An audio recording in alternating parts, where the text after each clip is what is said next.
You there! This is Dave and Jason Hey! from DC On Screen. It's that time again. We need help from you to grow our show. But keep listening because there's something in it for you. Give us a 5-star written review on iTunes for a chance to win a free DC trade paperback, DVD, or Blu Ray valued at $15 or less. 1 in 10 will win. The winner will be randomly selected with a number generator on random.org and announced on one of our news episodes. It's pretty simple, really. Free stuff! Hooray! Anyway, yeah, seriously, do that. It helps us a lot. It's, like, so good. Anyway, sit back. Enjoy this brand new episode of DC On Screen. Welcome into DC On Screen, episode 213, where we'll be getting super spoilery, reviewing Gotham 303, Mad City, Look Into My Eyes. To recap, Hypnotist Jervis Tetch comes to Gotham, searching for his sister Alice, a girl who apparently has the ability to infect people with something by touching them. Jervis hires Gordon to find her. Gordon does, and also finds Lee's new fiancé along the way, a new doctor in town who, unbeknownst to Jim, is the son of the Roman, Carmine Falcone.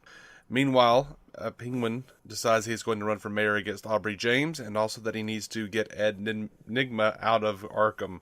Over at Wayne Manor, the Bruce doppleganger finds that he can't feel pain, but can feel hunger apparently, and begins to act like Bruce to get close to Selina. By the way, I am David C. Robertson. This is my co-host Jason. Hey! Alright, so I think one of the big weak points for me was the Mad Hatter. I thought you'd say that.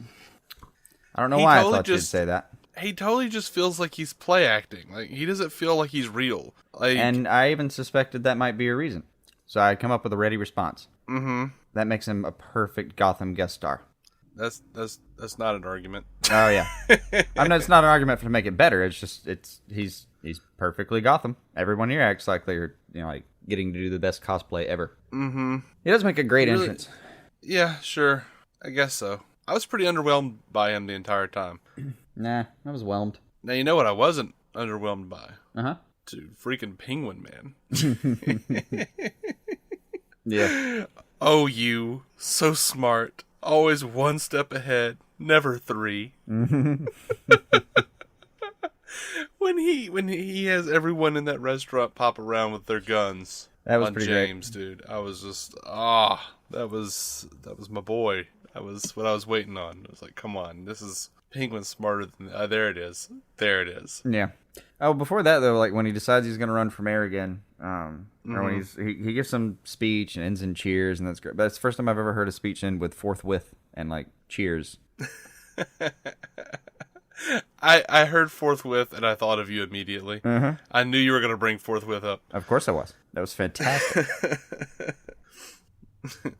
There's parts of the Mad Hatter I did like, though. I mean, his shtick in this version of him is really just super deadly, which can be a lot of fun. Mm. And I like the scam he's pulled. I mean, that's good hustle. Sure. Do a little party, isolate the people with the best jewelry, make them kill each other for and then you take over their place. Mm-hmm. Mm-hmm.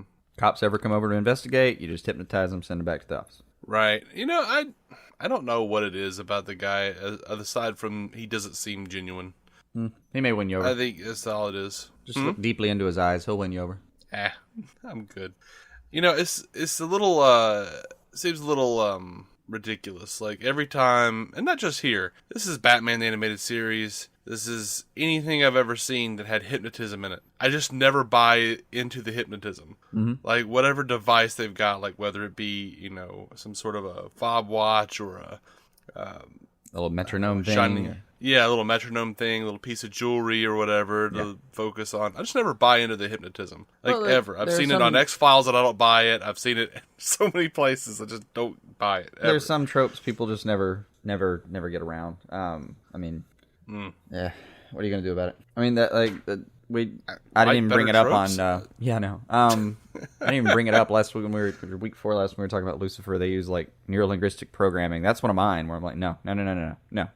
That's, no. That NLP's, no. Mm-hmm. But, you did see his campaign. That amused me. Penguins? Yeah. What was it? Make Gotham great again? Safe again, yeah. Oh, safe again. Okay. He has the best words and the best plans. Yeah.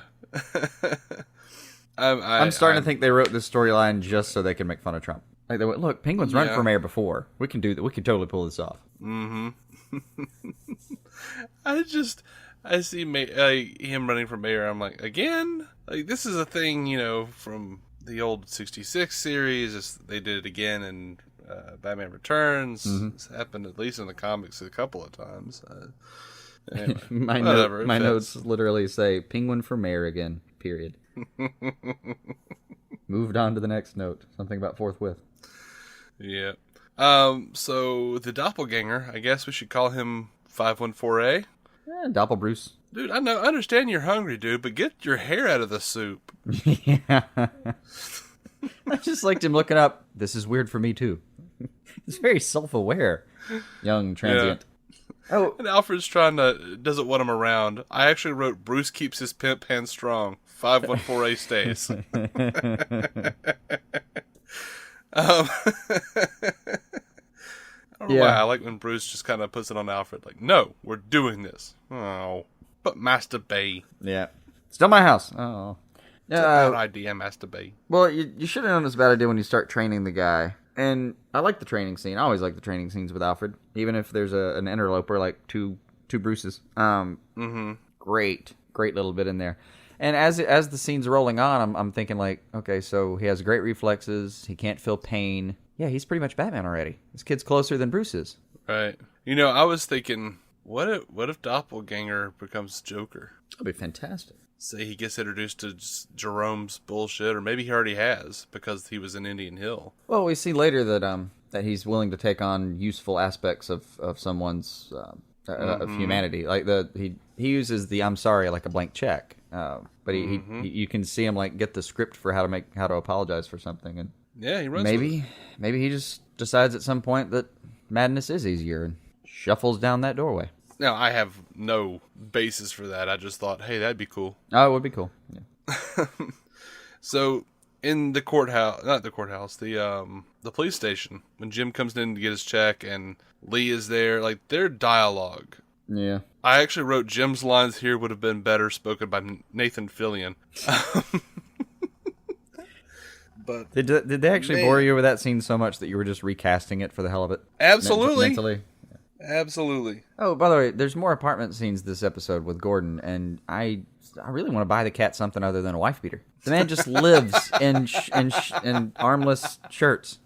He does. I want to get him like one Gotham football tee or something. Something. Here's your Gotham State t-shirt, buddy. 80% poly, you'll really like it. I just realized I probably just wanted Nathan Fillion because it was Inara from Firefly standing there. Yeah. So I've heard a fan theory online that Alice is the real Poison Ivy because she like poisons people with her blood. I don't think that's the case, but I doubt it. But it's a cute angle. Yeah. No, I'm very bored by this Alice stuff. No, I like it. So I like it so far as a combination. Well, I kind of liked her. I thought she popped a little bit, but I don't know what Jervis is looking for with her, but he clearly knows that the combination of those two would be extremely dangerous, and it would. I'm wondering if they're even related. Maybe not. He does kind of declare people are Alice, and just assume they knew that. Like he'll just find a little blonde somewhere, and you're Alice now. Mm-hmm. That poor life is hijacked. He could have just decided that was his sister. Mm-hmm. Oh, did you catch Hatter saying, maybe it wasn't him. I think it was him saying, "The police useless. This is Gotham after all." Mm-hmm. Mm-hmm. Because Gotham. Yeah, I did enjoy Penguin's line. Gotham is rife with crime, Butch. Who better than a criminal to clean it up? Mm-hmm. In a weird way, it makes sense. Mm-hmm. I've said before, I've thought about running for an office, just based on the fact that I don't know how to run an office. I will be the lamest duck you've ever voted for. And for 4 years, nothing will get worse. I promise that. It won't get better because I have no idea how to do that, but it won't get worse. And I don't even know how to embezzle. Come, you lazy masses, and vote for me.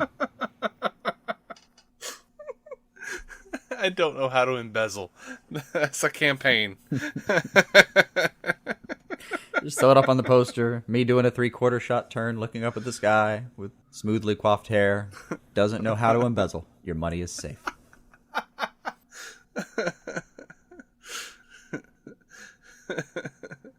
Mayoral candidate Jason Goss claims he doesn't know how to embezzle, but we have it on good authority that he's a quick learner.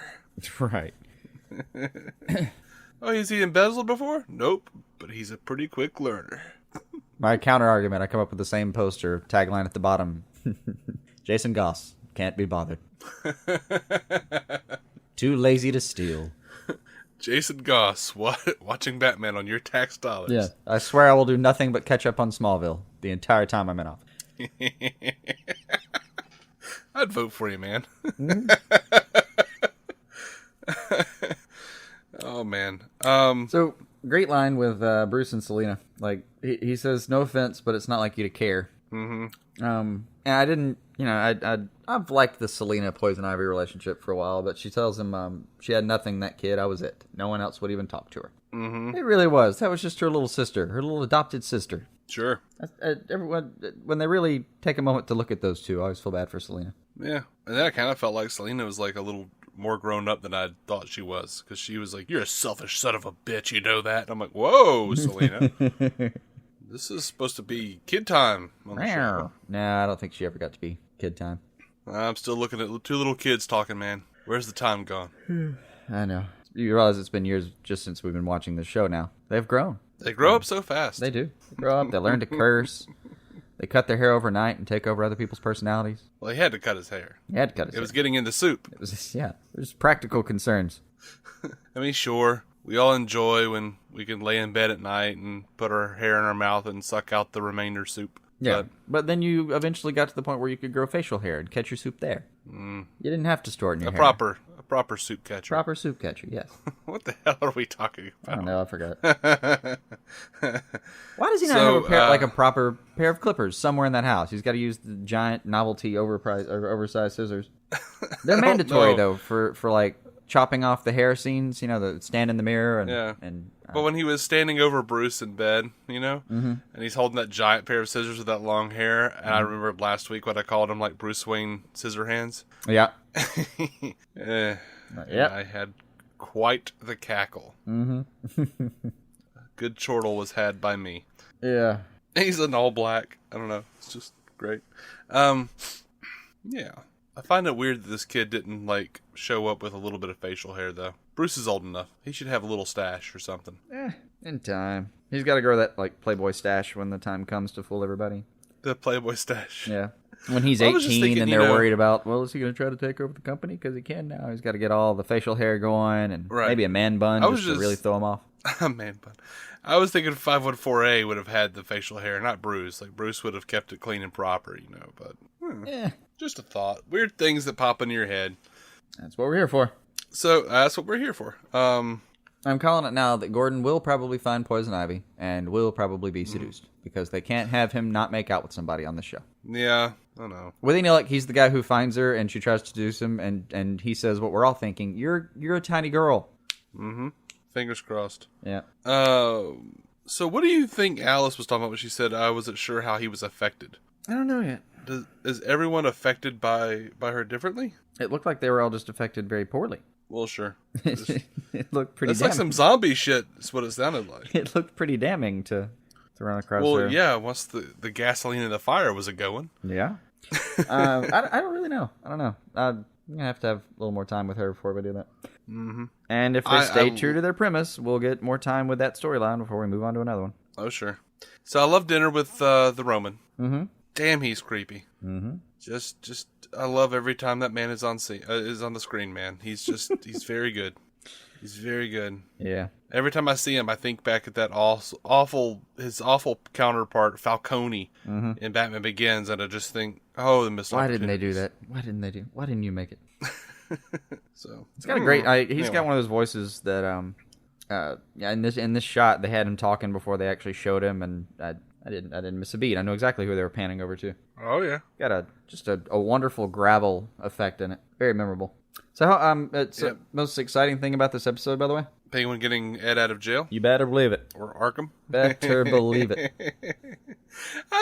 It was a cartoon. Yeah. For a second there when he was walking through Arkham with this dude, and like people are just like hanging from the rafters and like they're walking slowly through.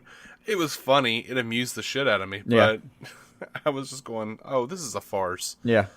Well, Ed as much as calls it a farce at the end. Like, so I'm just saying now. Yep. I murdered people. Yep. And I'm leaving. Yep. You're sane. Don't worry about it. How is this happening? Oh wait, never mind. And I love the way when he like walks up to the limo, the way Penguin just pokes his head out, like, "Hey, buddy, I made mac and cheese for the trip." Oh, I don't want mac and cheese. Yeah, I do too. I was hungry. Well, don't just sit there thinking about mac and cheese. We got to at least wrap up this episode before we can take a break and go make some. I was thinking about the mac and cheese Charlotte made on Lucifer now. Anyway, the high point of the episode. Yeah. It looked like a good bowl. Sorry.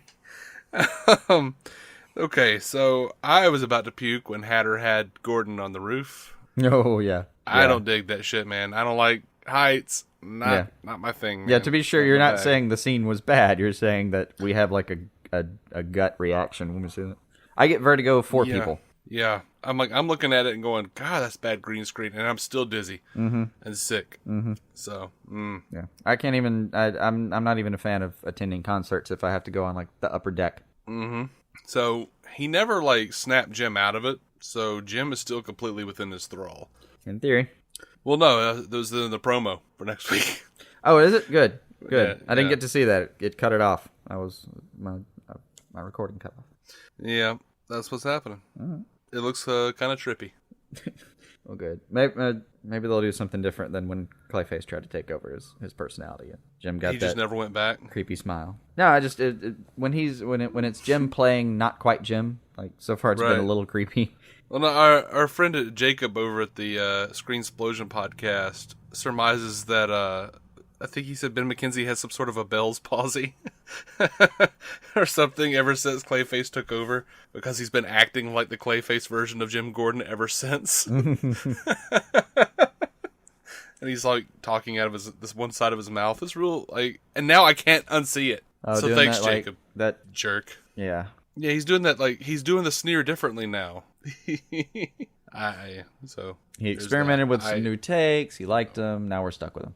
Yeah, now I'm a bounty hunter. I talk out of the side of my mouth and walk around with a leather jacket. It's a good-looking jacket. What? It is a good-looking jacket. It actually makes me a little sick that he doesn't wear a shirt. He only wears the wife beater, you know? Yeah. Because I'm like, there's got to be some kind of deodorant rubbing off inside of that jacket and just ruining the hell out of it. Oh, yeah. Poor lining. It's okay. If he catches enough monsters, he can have it relined. Ugh, Jim. You don't buy other leather jackets. That's for sure. Once you break in the leather, that's yours for life. Right. That's what I keep trying to tell people. Yep.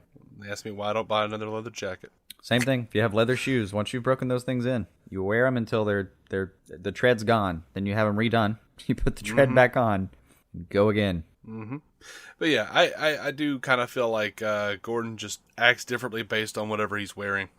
Could be true. I see the sneer you're talking about, and I know he's doing the talking out of the side of his mouth thing, but I think he's done that the whole time. It just seems like they're like focusing on season 2. He used to do that too when he was trying to be super intimidating, and when he was having to get all machismo on everybody. But now he's a leather clad bounty hunter. He's a walking he's Lobo, and he's a human Lobo.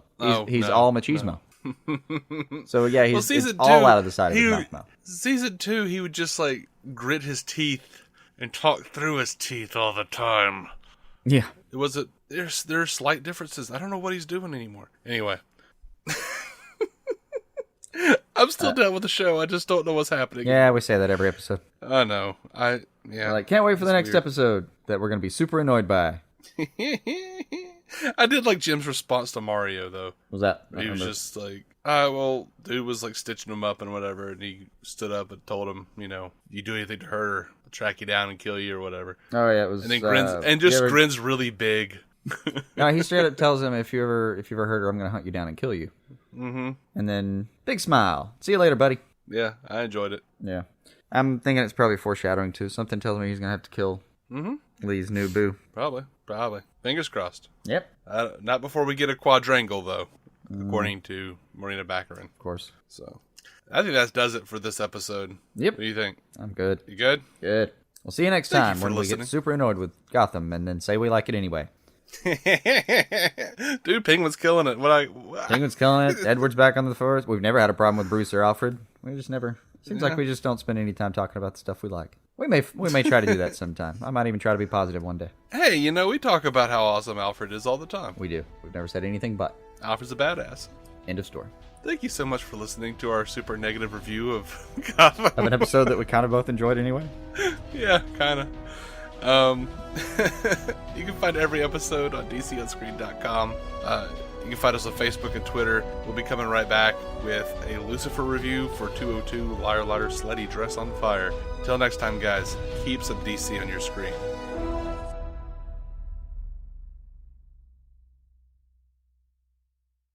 With Lucky Land Slots, you can get lucky just about anywhere. Dearly beloved, we are gathered here today to... Has anyone seen the bride and groom?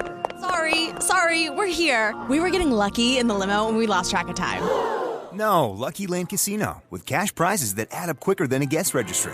In that case, I pronounce you lucky. Play for free at LuckyLandSlots.com. Daily bonuses are waiting. No purchase necessary. Void where prohibited by law. 18+. Terms and conditions apply. See website for details.